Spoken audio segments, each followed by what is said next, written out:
اعوذ باللہ من الشیطان الرجیم بسم اللہ الرحمن الرحیم۔ السلام علیکم ورحمۃ اللہ وبرکاتہ۔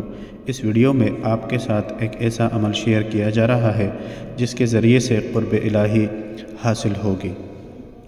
جو شخص اللہ تعالیٰ کا قرب چاہتا ہو اور اسے قرب الہی کا کوئی ذریعہ نظر نہ آتا ہو تو اس میں پاک یا متکبرو کو خشوع و خضوع کے ساتھ پڑھے اور روزانہ نماز فجر کے بعد اور نماز عشاء کے بعد 3125 مرتبہ اس میں پاک کو پڑھے۔ اول و آخر 7 مرتبہ درود پاک لازمی پڑھیں۔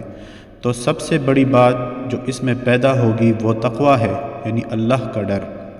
حضور نبی کریم صلی اللہ علیہ وآلہ وصحبہ وسلم کا ارشاد پاک ہے کہ تم میں سب سے زیادہ اللہ تعالیٰ کو میں جانتا ہوں اور تم میں سب سے زیادہ اللہ تعالیٰ سے میں ڈرتا ہوں۔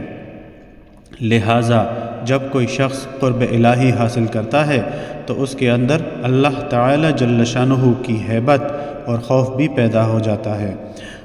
اس کی اپنی ذات سے غرور اور تکبر ختم ہو جاتا ہے، عاجزی پیدا ہوتی ہے اور جو عاجز ہو جائے اللہ تعالیٰ اسے اپنا بندہ بنا لیتا ہے اور اسے بزرگی حاصل ہوتی ہے اور اسی کو قرب الہی کہتے ہیں اور اللہ کی محبت اس کو مل جاتی ہے۔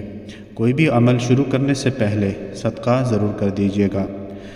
ویڈیو کو آگے شیئر کیجیے گا تاکہ آپ کے لیے صدقہ جاریہ بنے۔